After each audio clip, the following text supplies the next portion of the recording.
Pastor VO Varghese, परमेश्वर का अध्ययन जब से आरंभ किया 2 महीना हो गया है। इस 2 महीना में हमारा स्तरों को काफी ऊंचा करने के लिए प्रभु का दास को पवित्र आत्मा ने डिटेल किया है, सहायता किया है। धन्यवाद देकर प्रार्थना करें। जरूर से अनुरोध है कि प्रार्थना करें और उसके बाद हम सीधा बाइबल का अध्ययन के लिए प्रभु का श्रेष्ठ दास पास्टर वीओ वर्गीस के पास जाएंगे। जरूर उदयपुर प्रार्थना में सहायता करें।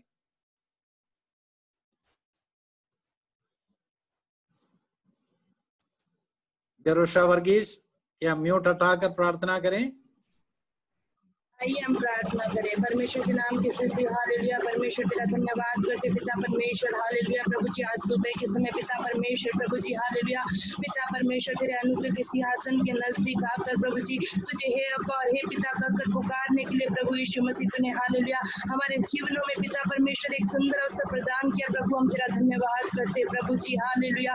तू राजाओं का राजा, प्रभुओं का प्रभु, ईश्वरों का ईश्वर है खुदावन, हालेलुया। हम तेरा धन्यवाद करते पिता परमेश्वर, प्रभु जी हालेलुया। इस लॉकडाउन के समय पिता परमेश्वर, प्रभु जी तूने हालेलुया अपने लोगों को पिता परमेश्वर हालेलुया वचन का मन्ना देकर पिता परमेश्वर हालेलुया जैसा तू चाहता है परमेश्वर वैसा तू उन्हें बना रहा है प्रभु जी हालेलुया। उन प्रत्येक जगहों के लिए परमेश्वर, उन प्रत्येक मीटिंग्स के लिए परमेश्वर पिता मैं तेरा धन्यवाद देती हूँ पिता परमेश्वर हालेलुया खुदावन, हालेलुया। पिता परमेश्वर प्रभु जी तेरा वचन खुदावन हालेलुया जैसा वचन में लिखा है प्रभु जी 2 धारी तलवार है खुदावन हालेलुया वो हमारे जीवनों में से कार्य करने पाए पिता परमेश्वर हालेलुया। जो कुछ भी हम सुनते हैं प्रभु जी हालेलुया, प्रभु जी हम केवल सुनने वाले न बनने पाए प्रभु जी हालेलुया, लेकिन उसको सुनकर प्रभु जी उस पर वचन पर चलने वाले बने पिता परमेश्वर हालेलुया। हम में से प्रत्येक की अगुवाई करना पिता परमेश्वर हालेलुया। वचन बोलने वाले तेरे दास को तेरे पवित्र हाथों में सौंप देते खुदावन हालेलुया। बोलने वाले वो नहीं होने पाए परमेश्वर, बल्कि खुदावन उनके अंदर होकर परमेश्वर पिता तू हमसे बात करना प्रभु जी, ऐसी मैं प्रार्थना करती हूँ प्रभु जी हालेलुया। हम में से प्रत्येक के हृदय में प्रभु जी जो भी आवश्यकता है खुदावन, जो खालीपन है खुदावन हालेलुया, उसे पिता परमेश्वर तेरे दास के जरिए वचन दे करके पिता परमेश्वर हालेलुया उन स्थानों को परमेश्वर तू भरना पिता परमेश्वर हालेलुया। ऐसी प्रार्थना करती पिता परमेश्वर शैतान हमारे ध्यान को किसी भी रीति से डाइवर्ट करने न पाए खुदावन हालेलुया। हमारा ध्यान हम पूरी रीति से प्रभु जी तेरे वचन पर केंद्रित कर पाए परमेश्वर। ऐसी अगुवाई हम में से प्रत्येक के साथ प्रभु जी तेरी होने पाए खुदावन हालेलुया। हम सभी को पिता परमेश्वर एक बार फिर से प्रभु जी तेरे हाथों में सौंप देते परमेश्वर, तू हमारी अगुवाई करना प्रभु जी हालेलुया। सारी बातों को तेरे हाथों में सौंप देती हूँ प्रभु जी, मांगती हूँ नासरी यीशु के नाम से, आमीन। आमीन। प्रिय लोगों, पास्टर वीओ वर्गीस एक प्रभु का दास है। मेरा और आपके समान एक साधारण इंसान है, कोई असाधारण इंसान नहीं है। पवित्र आत्मा परमेश्वर उन्हें इस्तेमाल कर रहे हैं, तो भी वो हमारा गुरु है, अध्यापक है। और पिछले 2 महीने में हमें काफी आगे आने में, प्रभु के साथ रहने के प्रभु ने सहायता किया। इसलिए मैं चाहता हूँ हमारा जूम मीटिंग का इस 1.25 दिन सब लोग ताली बजाते हुए प्रभु का दास को स्वागत करें। सब लोग अपने स्थान पर ताली बजाएं। आपका वीडियो ऑफ है तो कैसे मालूम पड़ेगा आप ताली बजा रहे हैं? कृपया आज अपना वीडियो को ऑन करके रखे। पैसा लो बस जी, आपका स्वागत है और आगे का समय आपका।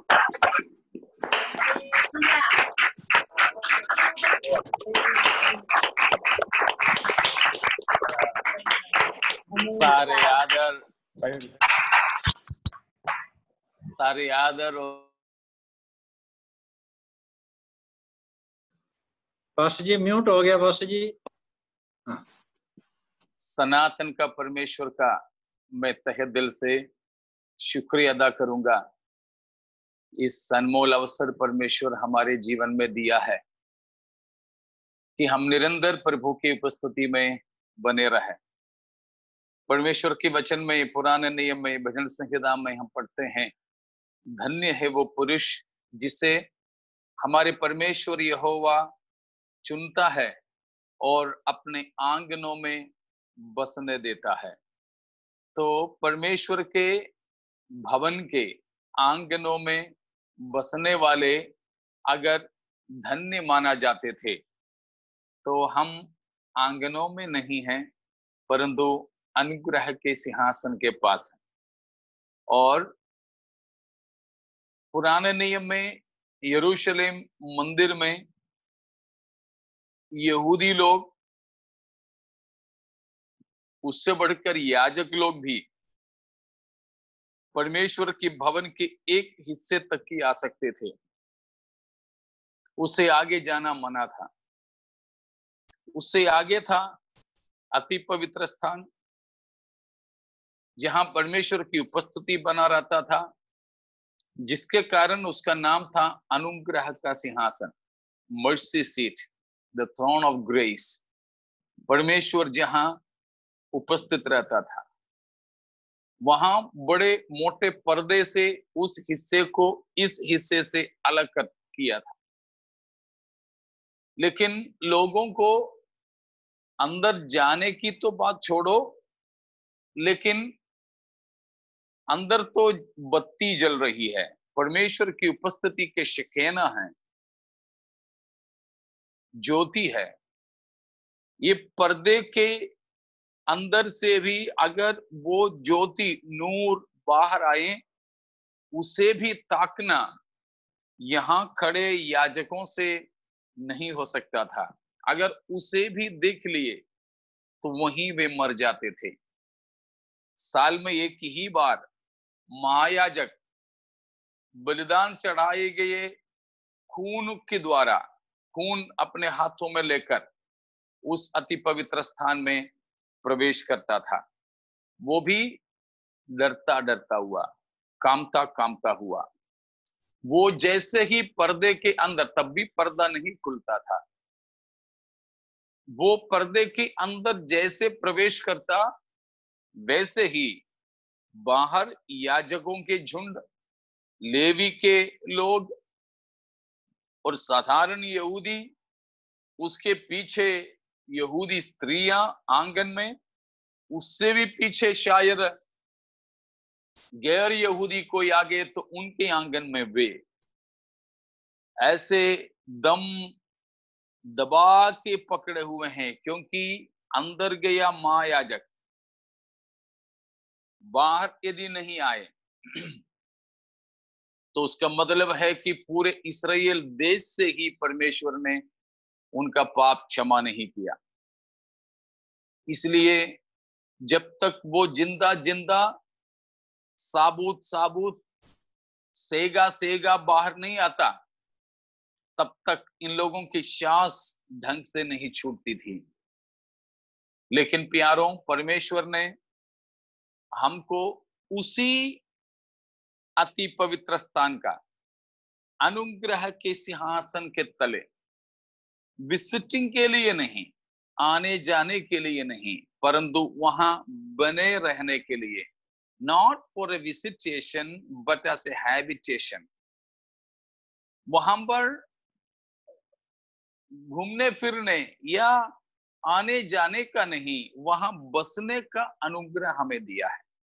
कहने का मतलब, परमेश्वर के आंगनों में, अति पवित्र स्थान के पीछे, पवित्र स्थान के पीछे साधारण लोगों के आंगन, उसके पीछे स्त्रियों के आंगन, और उसी के भी पीछे अन्य जातियों के आंगन। इस प्रकार स्त्रियों के, अन्य जातियों के, साधारण लोगों के आंगनों के बाद पवित्र स्थान के बाद में अति पवित्र स्थान, तो सबसे पिछला आंगन में रहने के लिए जिनको मिलता था वे धन्य माने जाते थे। तो हम आंगन में नहीं, 1 2 3 आंगनों में नहीं, पवित्र स्थान में नहीं, अति पवित्र स्थान में परमेश्वर ने हमें बसने दिया है, तो हम धन्य हैं।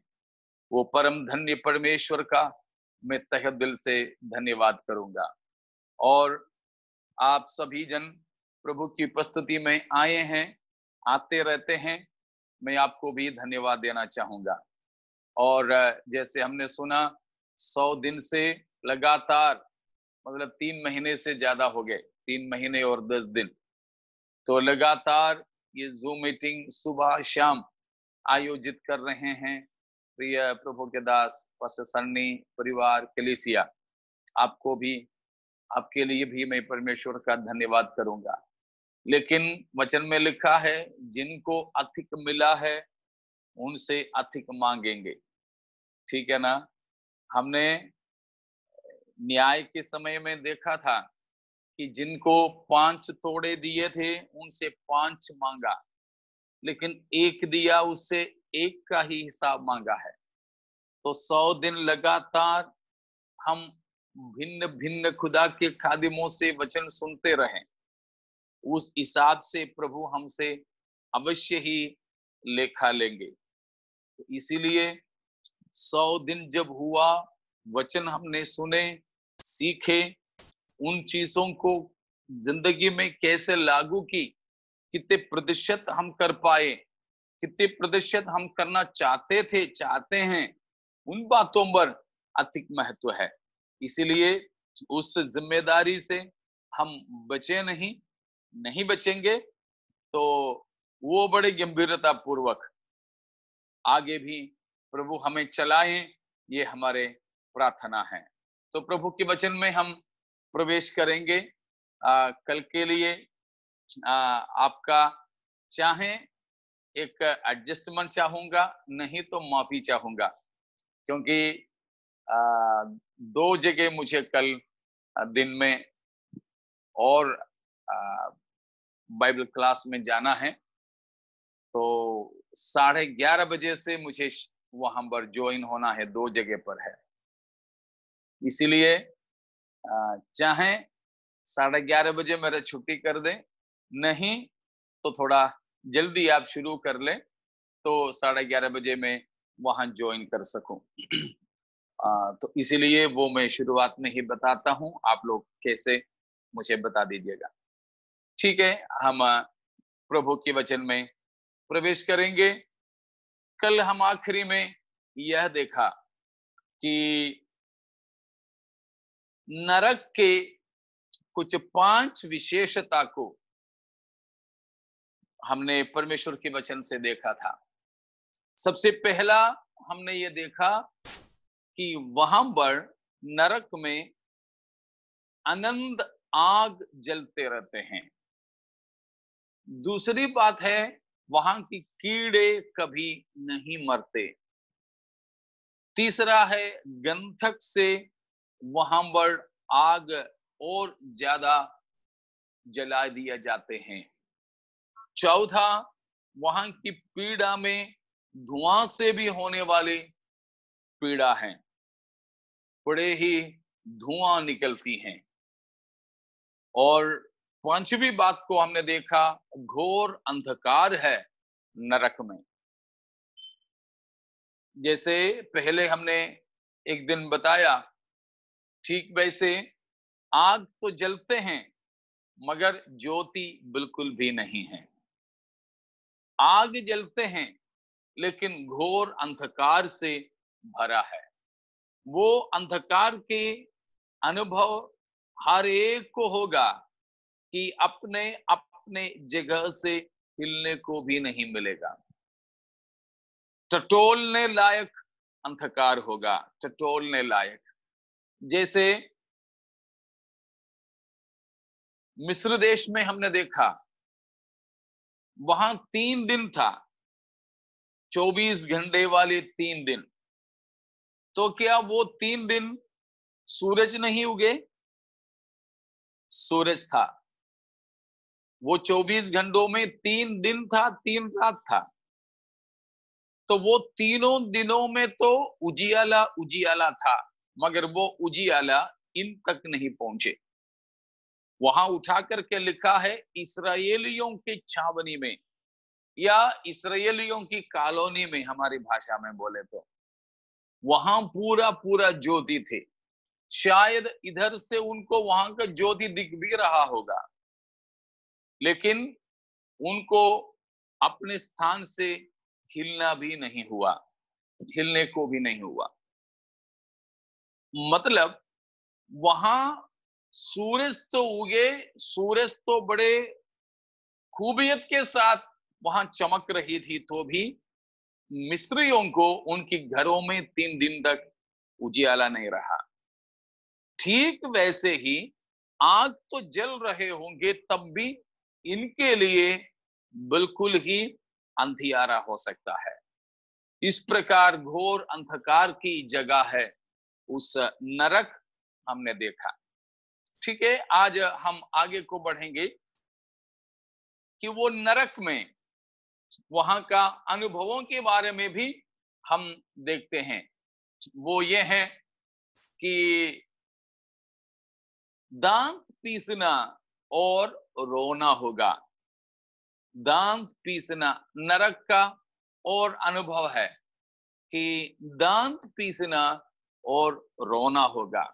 कल भी हमने पढ़े थे, फिर भी एक बार और उसको हम पढ़ेंगे कि मत्ती के सुसमाचार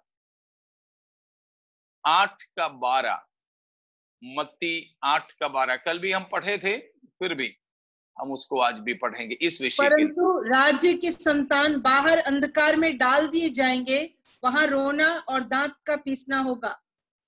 रोना और दांत का पीसना होगा। उन्हीं बातों को मत्ती 13वां अध्याय में भी हम देखते हैं, 42 और 50वां पद। और उन्हें आग के कुंड में डालेंगे, जहां रोना और दांत पीसना होगा। 50 और उन्हें आग के कुंड में डालेंगे, जहां रोना और दांत पीसना होगा। 22 का 13, 22:13 मैथ्यू। तब राजा ने सेवकों से कहा, इसके हाथ पांव बांधकर उसे बाहर अंधियारे में डाल दो, वहां रोना और दांत पीसना होगा। तो उठा उठा करके प्रभु यीशु मसीह ने कहा नरक के अनुभव के बारे में। अंधियारा जैसे वो सब चीजें हमने देखा, बाकी ये हैं वहां क्या करते रहेंगे? रोते रहेंगे और दांत पीसते रहेंगे। तो उसका मतलब केवल इतना नहीं कि हम दांत को ऐसे पीसते पीसते पीसते क्या करेंगे, चबाने तो कुछ मिलेगा नहीं उधर। अगर मानो खाने के लिए कुछ मिले, दिया भी जाए, तो भी कोई नहीं खाएंगे, क्योंकि इतना दुख, हताश, निराश होंगे लोग, इतने गुस्से होंगे। रोने का 2-3 मतलब से रो सकते हैं। एक तो वहां की पीड़ा इतना खतरनाक है, इतना गंभीर है कि रोना पड़ता है। दर्द सहन से बाहर है, सहन से बाहर है, क्योंकि परमेश्वर का क्रोध के पात्र बने हैं वे। परमेश्वर के क्रोध, जब हमें मालूम है परमेश्वर तो विशेष 3 प्रकार में मारते हैं। एक तो परमेश्वर प्रेम में मारते हैं, जिसको ताड़ना बोलते हैं। पापा के प्रेम से शायद आप सब ने खुदा का ताड़ना को जरूर महसूस किए हैं। अच्छा लगा? मीठा है? नहीं, परमेश्वर ने जब जब हमें पापा का प्यार में होकर भी मारा, ताड़ना दिया, तब भी हमारे लिए तो वो बड़ा कठिन था, बहुत मुश्किल। तो फिर दूसरा दंड की तरीका है न्याय से परमेश्वर मारते हैं। I will punish you with justice. न्याय से परमेश्वर मारते हैं। न्याय से मारना होता है हमारे अपराधों के अनुसार, न्याय से। और तीसरा है क्रोध से, अपने प्रकोप में परमेश्वर मारते हैं। प्रकोप में इस्राएलियों को तो परमेश्वर ने अभी तक न्याय से मारा, प्रकोप से नहीं मारा। अभी तक भी परमेश्वर ने उनको न्याय से मारा, तो भी वो उनके वश की बात नहीं रहे हैं। जब न्याय से परमेश्वर ने उनको मारा, तब भी उन्होंने अपने ही बच्चों को उबाल के खाए हैं। वो भी ऐसे लिखा है, जो स्त्रियां, जो तरस खाने वाली स्त्रियां थी, विलाप गीत 4:10 है, जरा पढ़ के देख लीजिए। विलाप गीत, लैमेंटेशंस। वह 4:10। दयालु स्त्रियों ने अपने ही हाथों से अपने बच्चों को पकाया है, मेरे लोगों के विनाश के समय वे ही उनका आहार बन गए। देखा, दयालु स्त्रियों ने अपने ही हाथों से अपने बच्चों को पकाया है। क्या ही विरोधाभास, अपने ही बच्चों को अपने हाथों से पकाने वाली माँ लोगों को यहां बताया है दयालु स्त्री। सही है क्या दयालु स्त्री हैं वे? हम तो नहीं मानेंगे, लेकिन हैं। कैसे? क्योंकि भूखमरी हो रही थी वहां।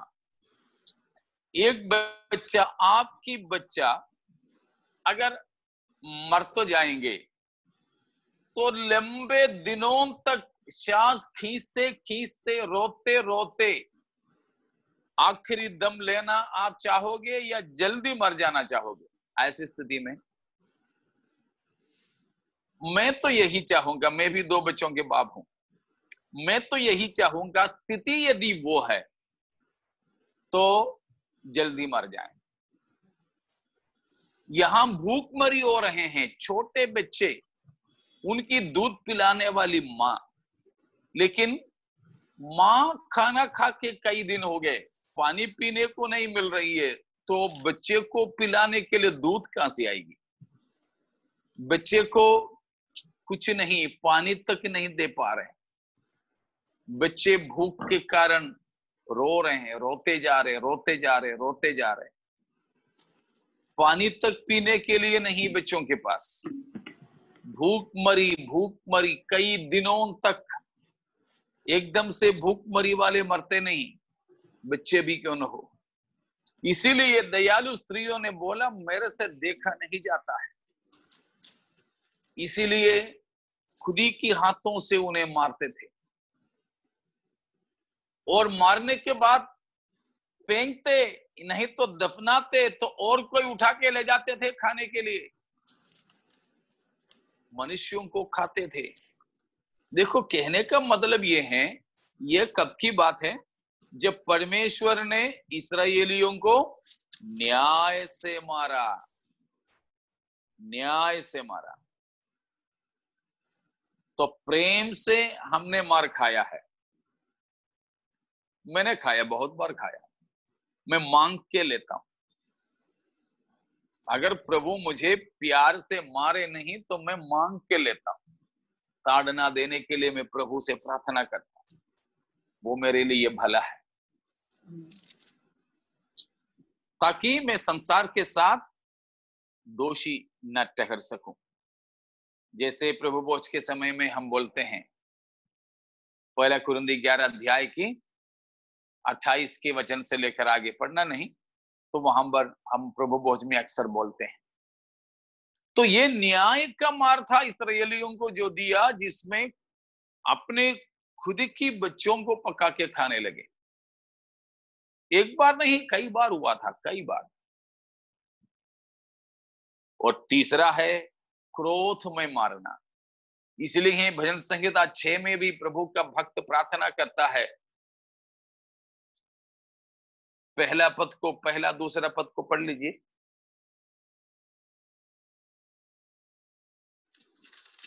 हे यहोवा, तूने मुझे अपने क्रोध में ना डांट और ना झुंझलाहट में मुझे ताड़ना दे। बस परमेश्वर से प्रार्थना कर रहा है, तू अपने क्रोध में मुझे ना डांट प्रभु, और अपने झुंझलाहट में मुझे ताड़ना नहीं दे। बिल्कुल भी हम स्मरण भी नहीं कर सकते ये कितना कठोर है, ये कितना कठोर है। प्यारो, ये बड़ा भयानक स्थिति है, बड़ा खतरनाक स्थिति है। परमेश्वर अपने क्रोध में हमें डांटना, क्रोध में हमें दंड देना। तो ये नरक में क्या हो रहा है? प्रेम का ताड़ना है। नरक में प्रेम का ताड़ना है? नहीं। न्याय से मार रहे हैं? वो भी नहीं। फिर क्या हो रहा है? प्रकोप। प्रकाशित वाक्य 6:15-16 को पढ़िएगा।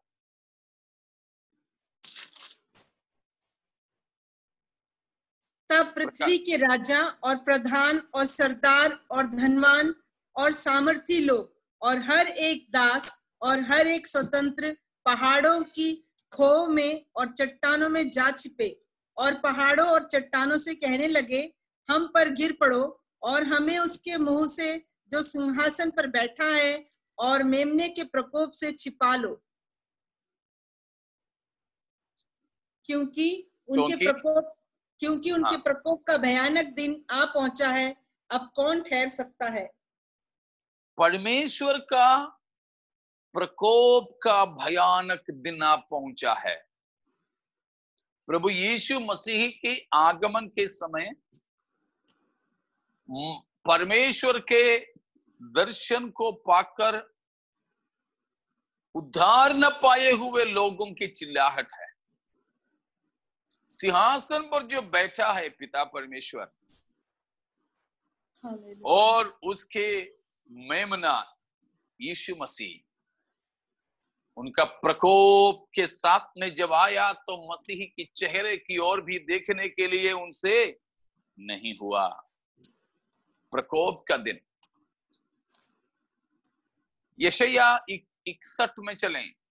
यशायाह 61 में 61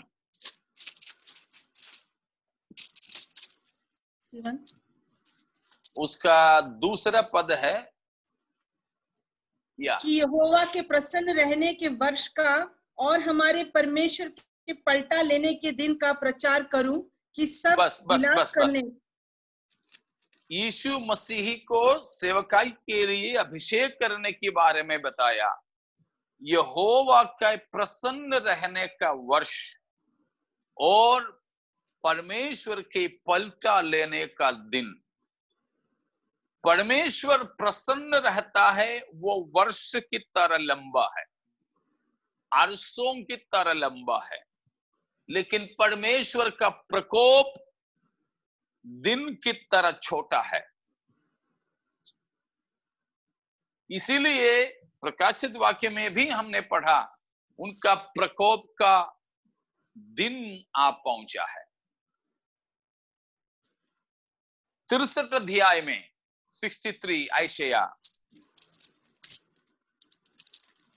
उसका दूसरा तीसरा पद। तेरा पहरावा क्यों लाल है? क्या कारण है कि तेरे वस्त्र हौद में दाख रौंदने वाले के समान है? मैंने तो अकेले ही हौद में दाखें रौंदी है और देश के लोगों में से किसी ने मेरा साथ नहीं दिया। हाँ, मैंने अपने क्रोध में आकर उन्हें रौंदा और जलकर उन्हें लताड़ा। उनके लहू के छींटे मेरे वस्त्र पर पड़े हैं, इससे मेरा सारा पहरावा धब्बेदार हो गया है। 4 भी, क्योंकि बदला लेने का दिन मेरे मन में था और मेरी छुड़ाई हुई प्रजा का वर्ष आ पहुंचा है। तो उस प्रकार नीचे को पढ़ोगे तो परमेश्वर के क्रोध के बारे में हमें पढ़ने को मिलता है। 5वां पद में है, 6ठा पद में है, परमेश्वर के क्रोध के बारे में बताते जा रहे हैं। तो परमेश्वर यीशु मसीह का दोबारा आगमन का चित्र है। मैंने पहले आपको बताया था। यहाँ यीशु मसीह बताता है, मैंने अपना प्रकोप में उनको लता डाला। तो यहां पर परमेश्वर के प्रकोप का दिन बड़े भयानक ही है। वापस चलें प्रकाशित वाक्य 19 अध्याय में। प्रकाशित वाक्य 19 अध्याय, रेवलेशन चैप्टर 19 उसका 15वां पद 15। जाति जाति को मारने के लिए उसके मुंह से एक चोखी तलवार निकलती है। वह लोहे का राजदंड लिए हुए उन पर राज्य करेगा और सर्वशक्तिमान परमेश्वर के भयानक प्रकोप की जलजलाहट की मदिरा के कुंड में दाख रौंदेगा। परमेश्वर के महाप्रकोप का जलजलाहट की मदिरा के कुंड में दाख रौंदेगा।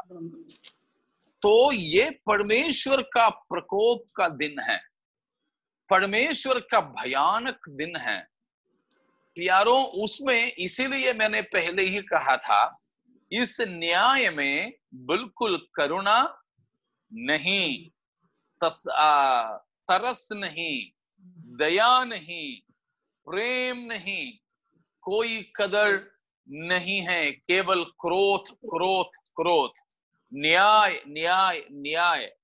वो परमेश्वर बिल्कुल भी दया नहीं करेगा। इस दिन के लिए मैं बोलता हूं अक्सर कि ऐसा दिन जिसमें यीशु मसीह भी उद्धार देने में असफल हो जाएंगे, ऐसा प्रकोप का दिन कि प्रभु यीशु मसीह के लहू भी हमारे लिए पर्याप्त नहीं होता। ऐसा दिन, ऐसा भयानक दिन जरूर आगे आ रहा है, ऐसा भयानक दिन आगे आ रहा है। तो प्यारों, हमारी जिंदगी में इस बात से हम बिल्कुल अवगत हो जाएं कि बिल्कुल भी इस प्रकोप का, परमेश्वर के प्रकोप का दिन में हमें परमेश्वर के सामना नहीं करना पड़े। प्यारों, बिल्कुल सावधानी से अपनी जिंदगी को बिताएं। तो ये नरक में दांत पीसना और रोना क्यों है?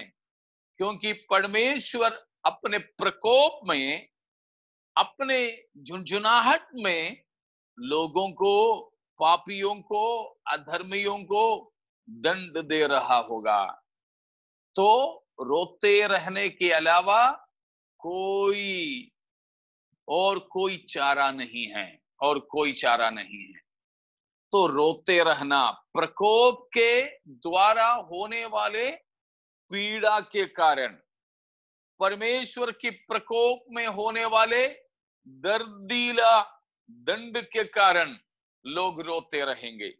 दूसरी बात वे रोने का यह है कि जैसे कल हमने बताया, पछतावा, अपने ही बारे में पछतावा आता है कि खुद ही से गुस्सा आ जाता है, खुद ही से गुस्सा, अरे मैंने तो ऐसे किया वैसे किया, खुद ही से गुस्सा हो जाता है। उस गुस्सा, कुछ ऐसे कई सारे लोग हैं जो गुस्सा ज्यादा आते हैं तो कैसे निकालते हैं?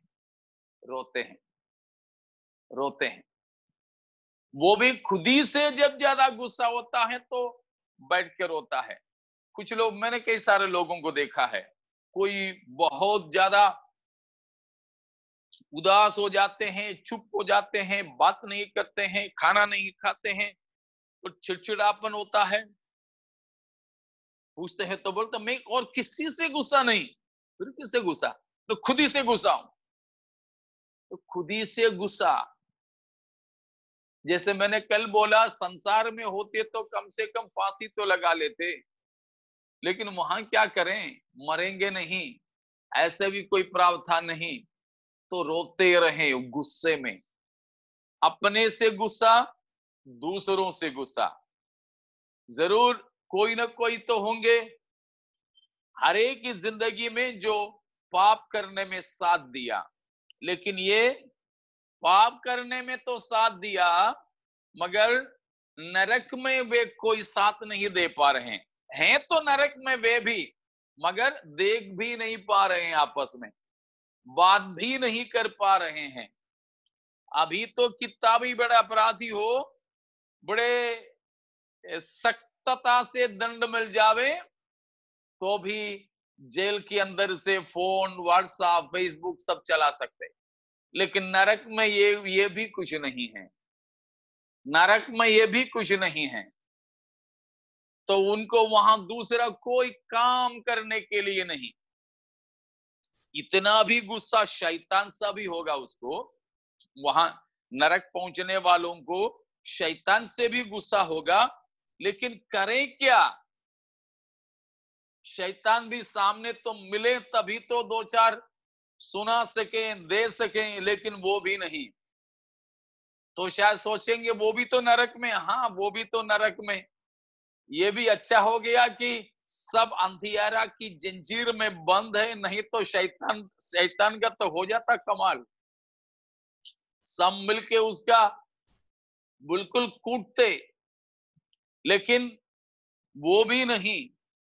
इच्छा तो है मुझे मेरे से पाप करवाया हुआ शैतान को जरा देखूं, लेकिन क्या करें, वही नरक में पड़े हैं तो भी देखने को नहीं मिलता, देखने को नहीं मिलता। और पाप करने के लिए हमको उकसाने वालों को देखें, ये भी इच्छा रहते हैं, लेकिन वो भी नहीं हो पाता। ये सब पछतावा और गुस्सा। और उधर भी नरक पहुंचने वालों में जलन बिल्कुल कम नहीं होगा। तो नरक में रहने वालों के अंदर जलन से भी रोते रहेंगे।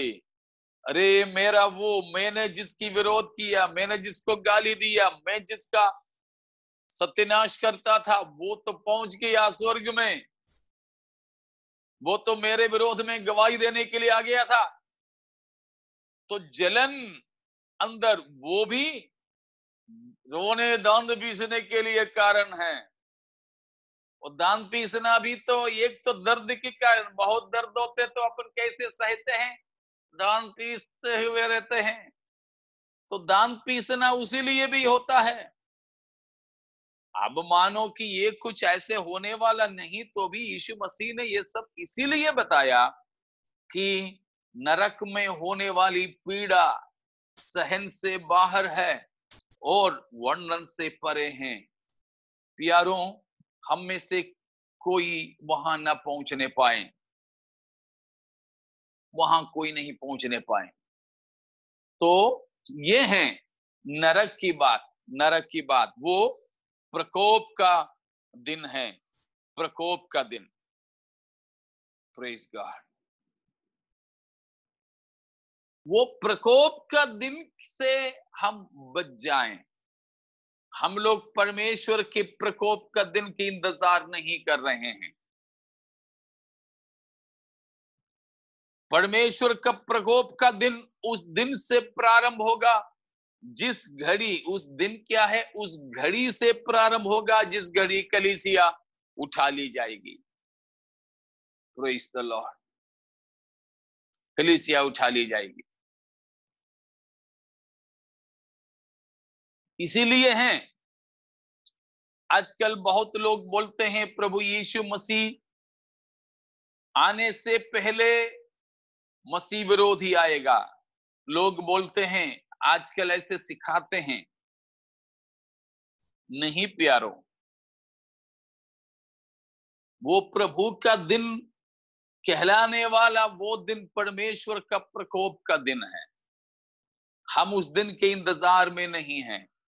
हम हमारे प्रभु यीशु मसीह के आने की आशा में हैं, न ही झूठा मसीह की आने की आशा में। ठीक है ना? वो कब होगा? देखिए, दूसरा थिस्सलुनीकियों दूसरा अध्याय, उसका 1 से लेकर के पढ़िएगा।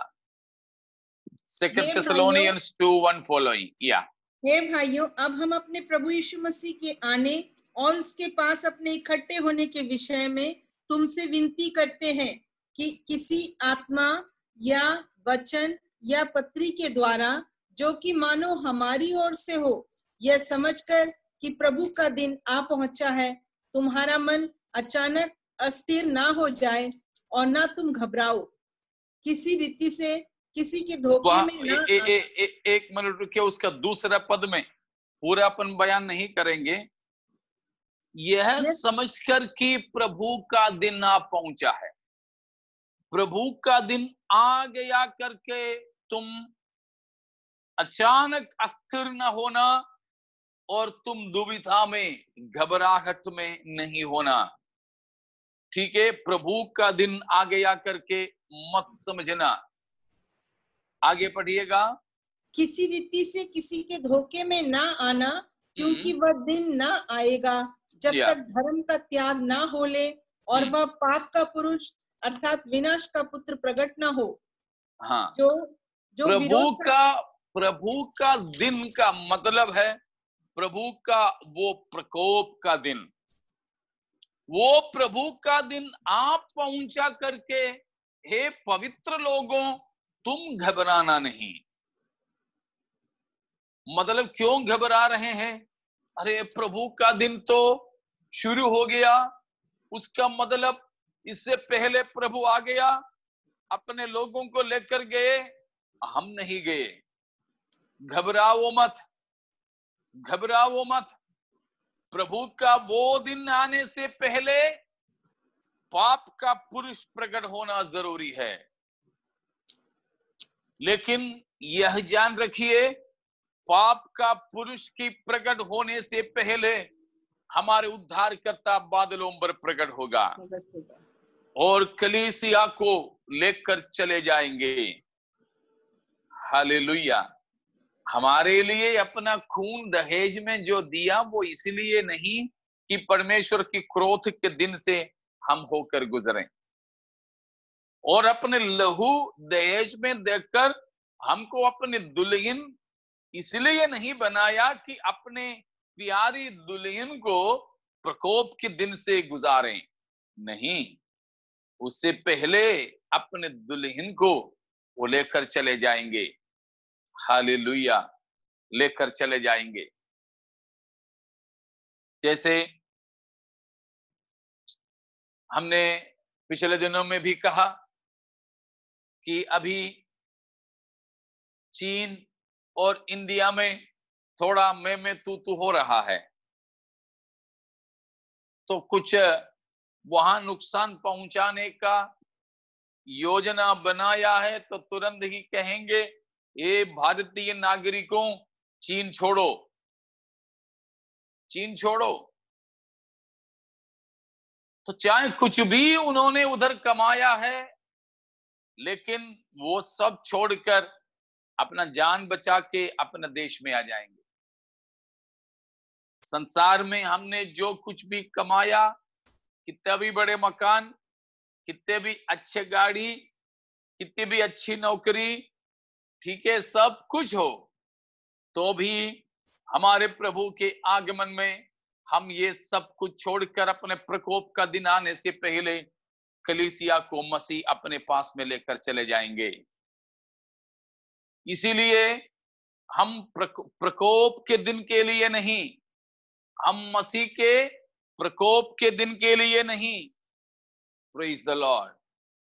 तो एक बार और हम उस वचन को पढ़ेंगे, पहला थिस्सलुनी 5 का 9वां पद। फर्स्ट थिस्सलुनियंस 5:9। क्योंकि परमेश्वर ने हमें क्रोध के लिए नहीं, परंतु इसलिए ठहराया है कि हम अपने प्रभु यीशु मसीह के द्वारा उद्धार प्राप्त करें। हमको उद्धार प्राप्त करने के लिए, अनुग्रह प्राप्त करने के लिए, दया के पात्र बनने के लिए बुलाया है, ना ही परमेश्वर के क्रोध के लिए, क्रोध के लिए नहीं। तो प्यारों, हमको चाहिए कि हम परमेश्वर के प्रकोप से बचें, लेकिन सुसमाचार पर विश्वास नहीं करने वाले, यीशु मसीह को न अपनाने वाले, वे सब परमेश्वर के प्रकोप का पात्र बन जाएंगे। हम में से कोई ऐसे न हो, हमें सुनने वालों में से कोई भी परमेश्वर की प्रकोप के पात्र नहीं बनिए। उसके लिए यीशु मसीह पर विश्वास करें, सुसमाचार पर विश्वास करें, पापों से मन फिराएं, पानी में डूबकर बपतिस्मा लें पिता और पुत्र और पवित्र आत्मा के नाम से, और पवित्र जीवन भी हम बिताएं। ये बहुत ही जरूरी है। ठीक है, तो नरक का अनुभव हमने देखा कि वो बहुत ही खतरनाक जगह है। अब इस नरक में जो दर्द, दंड, दांत पीसना, ये सब कुछ होगा, तो क्या सबको बराबर होगा? नहीं, सबको बराबर नहीं होगा। फिर अपने अपने कामों के अनुसार जो उन्होंने किए थे। बिल्कुल, जो कोई भी यीशु मसीह को ग्रहण नहीं किया, उन सबको नरक में डाल देंगे। उसमें नरक जाने के लिए काम नहीं है, परंतु यीशु मसीह को उन्होंने ग्रहण नहीं किया, वही आधार पाप होगा। एक बार और हम पढ़िए यूहन्ना 3 का 17, 18, 19। जॉन 3, 17, 18, 19। परमेश्वर ने अपने पुत्र को जगत में इसलिए नहीं भेजा कि जगत पर दंड की आज्ञा दे, परंतु इसलिए कि जगत उसके द्वारा उद्धार पाए। जो उस पर विश्वास करता है उस पर दंड की आज्ञा नहीं होती, परंतु जो उस पर विश्वास नहीं करता वह दोषी ठहर चुका, इसलिए कि उसने परमेश्वर के इकलौते पुत्र के नाम पर विश्वास नहीं किया। और दंड की आज्ञा का कारण यह है कि ज्योति जगत में आई है और मनुष्य ने अंधकार को ज्योति से अधिक प्रिय जाना, क्योंकि उनके काम बुरे थे। देखिए, परमेश्वर 18वां पद में बताया है कि क्यों दोषी ठहर चुके हैं, क्योंकि वे परमेश्वर के एकलौता पुत्र के नाम पर विश्वास नहीं किया। केवल इसी पाप के कारण लोग नरक जाएंगे, लेकिन नरक जाने के बाद उनकी जो दंड की स्तर होगा वो अपने अपने कामों के अनुसार होंगे। ठीक है ना? तो दो प्रकार की बात, एक है नरक जाने के लिए कोई बुराई करना कोई जरूरी नहीं, इसलिए है बहुत सारे लोग बोलते हैं हाँ तुम लोग है ना क्रिश्चियन लोग, तुम लोगों से भी हम अच्छे हैं, हाँ तुम विश्वासी लोग है ना, अरे बाबा मत बोलो मत बोलो, उनसे तो हम बहुत अच्छे हैं। अरे तुम्हारा वो पास्टर को देखो, तुम्हारे ये ब्रदर को देखो, ये करता वो करता, खाता पीता ये सब करता, लेकिन बहुत ही अच्छे नैतिक जीवन बिताने वाले लोग अविश्वासियों में पाए जाते हैं, लेकिन वे कहां जाएंगे? मसीह पर विश्वास नहीं करने के कारण वे भी सब नरक जाएंगे, वे भी सब नरक जाएंगे। तो कुछ लोग ये सवाल करेंगे, तो ये सारे पाप करते रहें, केवल यीशु मसीह पर विश्वास करते रहें? नहीं भाई, वो दोनों नहीं चलता है, वो दोनों नहीं चलता है। अगर यीशु मसीह पर विश्वास करते हो तो मसीह का जैसा स्वभाव हमारे होना चाहिए। अगर सच्चे तरीके से हमने मन फिराया है तो मसीह के जैसा स्वभाव हमारे होगा भी, पक्का। तो बाकी सब बुराई करते रहो, यीशु मसीह पर विश्वास करते रहो, नहीं पहुंचेंगे, नहीं पहुंचेंगे। ये दोनों बात बिल्कुल ध्यान से आप सुने, जो मैंने बताया मैं दोहरा के बताता हूं। दोनों बात बड़े गंभीर। पहला, कितने भी अच्छा नैतिक पवित्र धार्मिकता की जिंदगी बिताओ तो भी यीशु मसीह पर, परमेश्वर की एकलौता पुत्र यीशु मसीह पर विश्वास किए बिना कोई भी अपने ही धार्मिकता के द्वारा स्वर्ग नहीं पहुंचेंगे, नरक से नहीं बचेंगे, कोई भी नहीं। और उसका दूसरा पहलू, अगर यीशु मसीह पर विश्वास तो करें, परमेश्वर की एकलौता पुत्र को स्वीकार कर ले, तो भी पवित्र जीवन न बिताएं, पाप के कामों में पहले जैसा ही लिप्त हो जाएं, तो भी पक्का परमेश्वर के राज्य में आप नहीं पहुंच पाओगे। इसलिए मैं उसको ऐसे भी बताना चाहूंगा, इन्हीं बातों को मैं ऐसे ही बताता हूं। कोई भी यीशु मसीह पर विश्वास किए बिना अपनी धार्मिकता और नैतिकता, पवित्रता के कारण स्वर्ग नहीं पहुंचेंगे। और कोई भी विश्वासी यीशु मसीह पर विश्वास करने के बाद अपने जीवन शैली को ना बदले, तो अपने केवल विश्वास के द्वारा भी स्वर्ग नहीं पहुंचेंगे। ये दोनों बड़े गंभीरता से आपको समझना जरूरी है।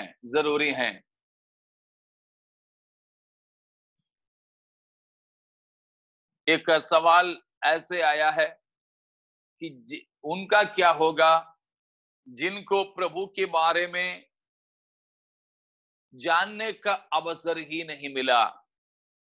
तो फिर बेटा पढ़िए रोमियो की पत्री पहला अध्याय, रोमियो की पत्री पहला अध्याय उसके 19 और 20। इसलिए कि परमेश्वर के विषय का ज्ञान उनके मनों में प्रकट है, क्योंकि परमेश्वर ने उन पर प्रकट किया है। देखिए रुकिए उसके बाद 20 पढ़ना है। लेकिन यहां संसार में ऐसा कोई मनुष्य नहीं है जिनको परमेश्वर के पहचान नहीं हो। परमेश्वर ने स्वयं अपना पहचान किनको दिया है? हर एक मनुष्य को दिया है। परमेश्वर ने अपना पहचान हर एक मनुष्य को जो दिया है वो है अपने अंतःकरण। इसलिए मैंने उसके 20वां पद भी पढ़िएगा, उसके बाद में वो उसको पूछता हूं। उसके अनदेखे गुण अर्थात उसकी सनातन सामर्थ्य और परमेश्वरत्व जगत की सृष्टि के समय से उसके कामों के द्वारा देखने में आते हैं, यहाँ तक कि वे निरुत्तर है। इसीलिए हर एक मनुष्य निरुत्तर है।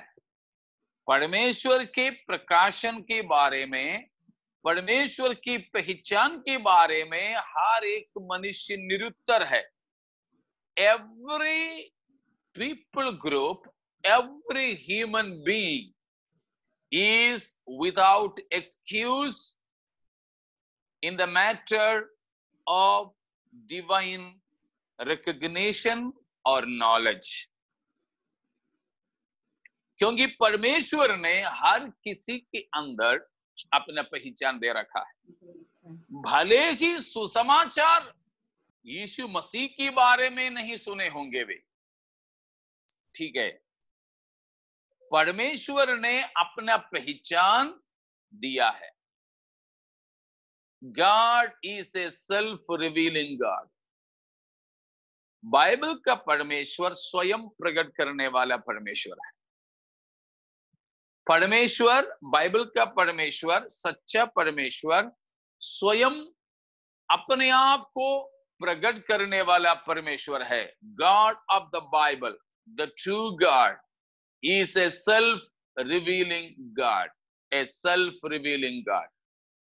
खुद को प्रकाशित करता है। सबसे पहले परमेश्वर अपना पहचान मनुष्य को कहां दिया है? बोल सकते हो कोई? The first ever revelation of God for man. कहां परमेश्वर ने अपना पहला प्रकटीकरण दिया है? अपना अस्तित्व का पहला प्रमाण परमेश्वर ने कहां दिया है?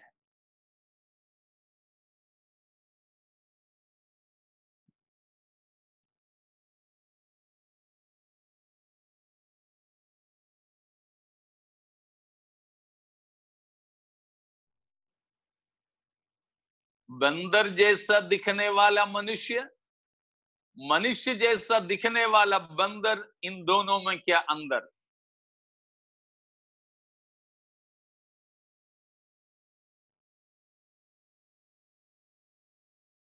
हमारे जैसे ही तो दिखता है बंदर।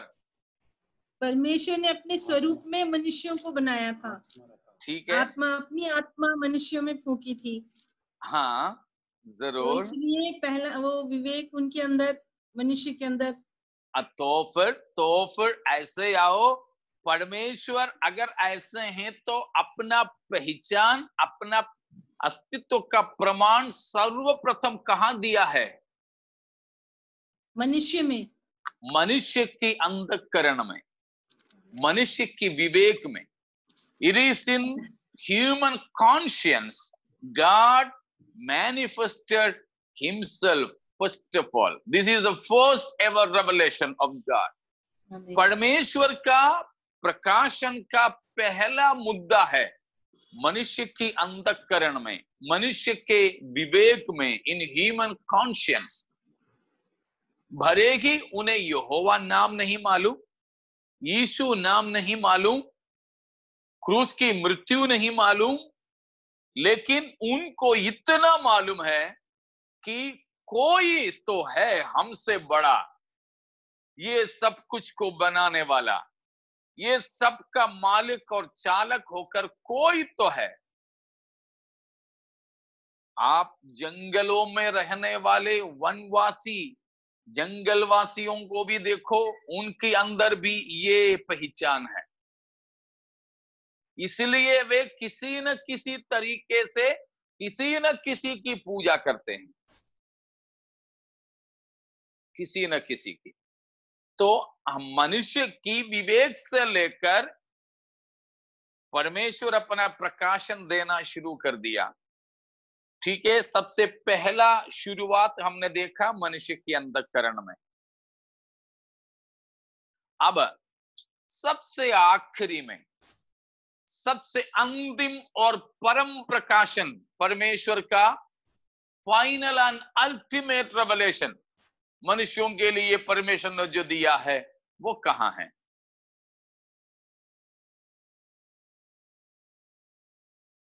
परम और अंतिम ईश्वरीय प्रकाशन परमेश्वर ने हमारे लिए कहां प्रकट किया है? The last final ultimate revelation of God हमारे लिए, वेयर इज दैट?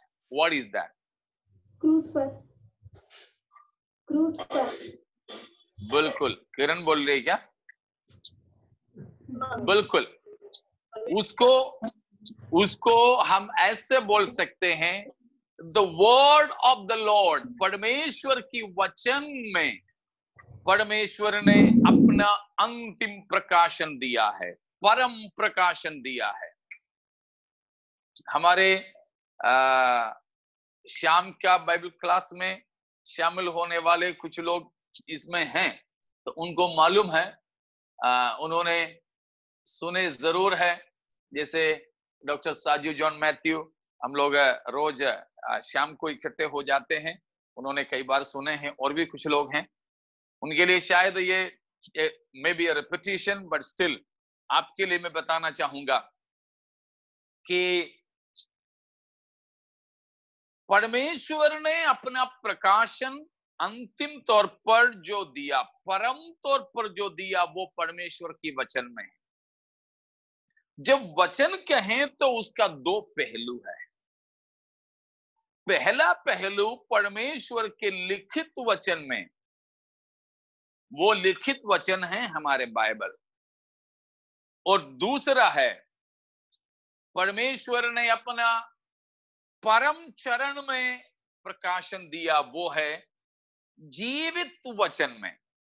ठीक है, लिखित वचन बाइबल है, परमेश्वर ने अपने आप को अंतिम तौर पर, परम तौर पर जो प्रकट किया है, वो है जीवित वचन के द्वारा। कौन है, क्या है जीवित वचन?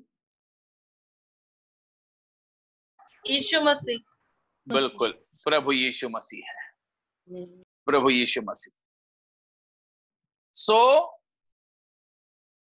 लिखित वचन और जीवित वचन, इन वचनों के द्वारा है परमेश्वर ने अपना अंतिम प्रकाशन दिया है। यूहन्ना 1:18, यूहन्ना 1:18, 1:18 जॉन। परमेश्वर को किसी ने कभी नहीं देखा, एकलौता पुत्र जो पिता की गोद में है उसी ने उसे प्रकट किया। यीशु मसीह ने पिता को प्रकट किया। इब्रानियों की पत्री 1 अध्याय 1 और 2, Hebrews 1:1-2। पूर्व युग में परमेश्वर ने बाप दादाओं से थोड़ा थोड़ा करके और भांति भांति से भविष्यद्वक्ताओं के द्वारा बातें कर इन अंतिम दिनों में हमसे पुत्र के द्वारा बातें की, जिसे उसने सारी वस्तुओं का वारिस ठहराया और उसी के द्वारा उसने सारी सृष्टि की रचना की है। इन अंतिम दिनों में अपने पुत्र के द्वारा हमसे बातें की। तो और भी बहुत वचन है। तो हमारे अंधकरण से लेकर यीशु मसीह में तक परमेश्वर ने अपना प्रकाशन पूरा दिया है। शायद वो सवाल, शायद ये अंतिम प्रकाशन के बारे में किसी को पता नहीं होगा। उसका मतलब ये नहीं कि वे न्याय से बचेंगे, लेकिन परमेश्वर ने अपना प्रकाशन उन्हें जो दिया है उसके अनुसार उनसे उनका न्याय करेगा। वापस चलिएगा 2 अध्याय रोमियो में।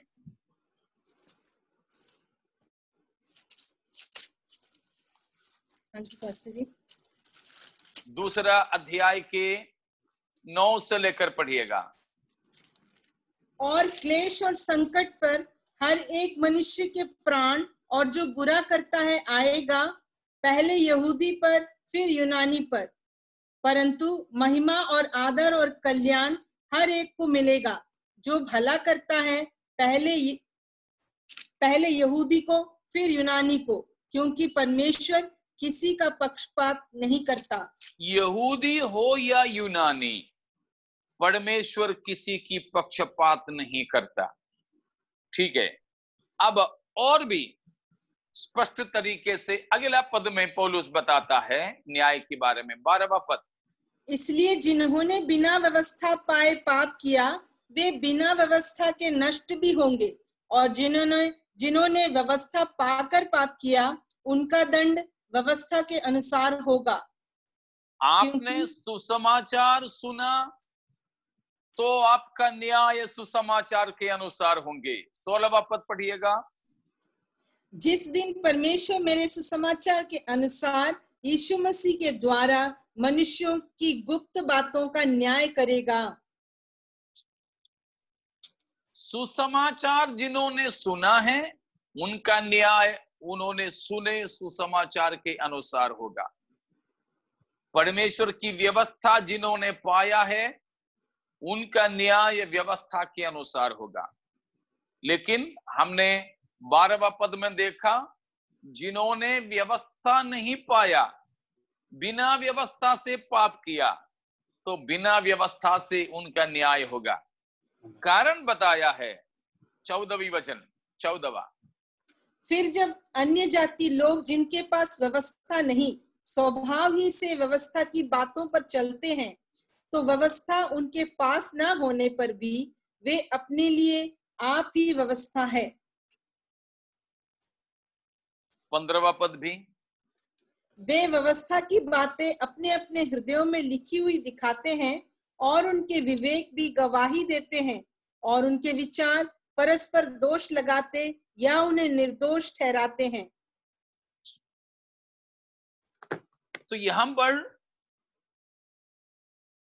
विवेक, खुद की चिंता या विचार, इन सारे बातों में परमेश्वर ने अपने प्रकाशन थोड़ा थोड़ा करके भांति भांति में जरूर दे रखा है हर किसी को। इसीलिए कोई सुसमाचार सुने बिना मर जाते तो भी न्याय से बच नहीं सकते हैं। शायद आपके सवाल का उत्तर मिला होगा। संतुष्ट नहीं है उत्तर में तो फिर से पूछ सकते हैं। तो जो व्यक्ति जैसा प्रकाशन पाया वैसे ही उनका न्याय किया जाएगा। तो सुसमाचार नहीं भी सुने, प्रभु के बारे में ना भी जाने, लेकिन परमेश्वर उनका भी न्याय जरूर करेंगे, क्योंकि परमेश्वर ने अपना प्रकटीकरण उनको भी किसी न किसी रीति से दिया है। इसलिए प्यारों, इसलिए मैंने शुरुआत में कहा था, आज 100वां दिन है जूम मीटिंग के इस मंडली। ओके, टुडे इज सेंचुरी, है ना? सेंचुरी पूरा हो गया आज, 100 दिन पूरा हो गया। लेकिन ये 100 दिन में इसलिए मैंने पहले कहा था, जितने हम सुने हैं, सुनेंगे, उतने हमसे हिसाब लिया जाएगा। तो जैसे जैसे एक व्यक्ति ने सुना है वैसे वैसे परमेश्वर हमसे हिसाब लेंगे। आखिर में एक वचन और उस सिलसिले में पढ़कर हम समाप्त करते हैं। आज 5 मिनट आपका मैंने ज्यादा ले लिया, माफ कीजिएगा। याकूब 3 अध्याय का पहला पद, याकूब, जेम्स 3:1। मेरे भाइयों, तुम में से बहुत उपदेशक ना बने, क्योंकि जानते हो कि हम उपदेशक और भी दोषी ठहरेंगे। ज्यादा उपदेशक नहीं बने,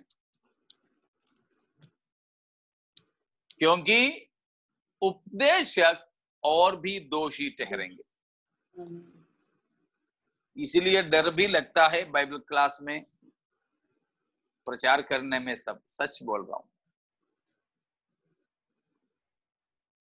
अभी लॉकडाउन शुरू होने के बाद में हम लोग ज्यादा व्यस्त है। पहले तो लॉकडाउन से पहले एक दिन में एक ही जगह पे हम रह सकते थे।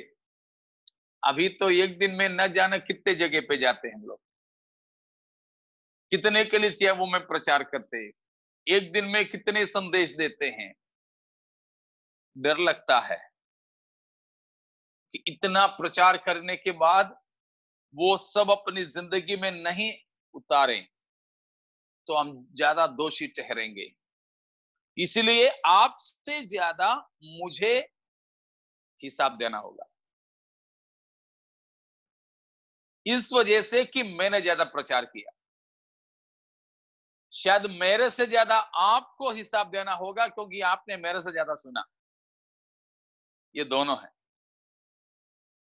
आपने मेरे से ज्यादा सुन लिया है, मैं तो बस मान लीजिए 4 जगह 5 जगह पे मैंने प्रचार ही कर लिया। शायद ये 5 जगह पे एक ही संदेश दिया होगा, तो बस उतना हिसाब देना मुझे। लेकिन आपने 5 संदेश 5 लोगों के सुना, तो 5 तरह की संदेश सुना। उन 5 के लिए हिसाब आपको देना पड़ेगा। इसीलिए हर किसी से उतने मांगेंगे जितने दिए गए हैं। आपको जो दिए नहीं गए उनमें से कोई हिसाब नहीं मांगेंगे। ये सोच करके सुनना बंद मत करना, बाइबल पढ़ना भी बंद मत करना। ये दोनों बरकरार रखें। तो आइए आज हम इन वचनों के सामने अपने आप को समर्पित करें, और ये भी कि जिन्होंने सुना नहीं है उन्हें सुनाने का भी जिम्मेदारी हमारा है, वो भी हमें उठाना है। अगर हमने सुसमाचार नहीं सुनाया किसी को, शायद कई सालों से आपका दोस्त है, आप उनके साथ में व्हाट्सएप में चैट करते हैं, मजाक करते हैं, जोक मारते हैं, कार्टून भेजते हैं, ये सब कुछ है, मगर आपने ये सब कुछ कर लिए, एक भी बार प्रभु यीशु मसीह के बारे में आपने नहीं बताया। शायद आपके दोस्त दारू पीने के लिए आपको बुलाया तो आपने बोला मैं नहीं पीता, मैं क्रिश्चियन हूं, मैं नहीं पीता, तुम पी लो। लेकिन कभी हमने उसको वो पाप है नहीं समझाया। शायद आप अपने दोस्तों के साथ में डेटिंग, कोई लड़के लड़की आपसी रिश्ते में, आपने चिट्ठी इनका लेके उनको, उनको लेके इनको दे दिया, आप मध्यस्थ बना, आपने बोला नहीं मुझे तो नहीं करना किसी के साथ में दोस्ती, आपने नहीं किया, ठीक है अच्छी बात, लेकिन उनको नहीं बोला दोस्त ये पाप कर रहे हैं। तो आओ हम सुसमाचार औरों को सुनाएं, जितने हो सके उतने जल्दी यीशु मसीह के बारे में हम सुनाते रहें, ये हमें जरूरी है। तो आओ ये सारी जिम्मेदारियां लेकर आज परमेश्वर के प्रकोप में हम दंड पाने वाले ना हो, परमेश्वर के न्याय के साथ भी हम दंड पाने वाले ना बने, लेकिन अभी ही हम ताड़ना के लिए अपने आप को समर्पित करें। और नरक में दांत पीसना और रोना होगा, कारण कई बात हमने देखा। और हम सुसमाचार सुनाएं, अगर कोई नहीं भी सुने तो परमेश्वर अंतःकरण में जो दिया है उस अनुसार न्याय करेंगे, लेकिन हम बच नहीं पाएंगे औरों को नहीं सुनाए तो।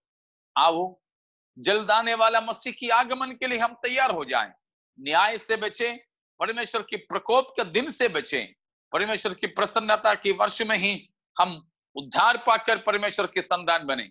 इन वचनों के द्वारा उसकी वास्ते परमेश्वर हम सबके जीवनों में अनुग्रह दें, सहायता करें।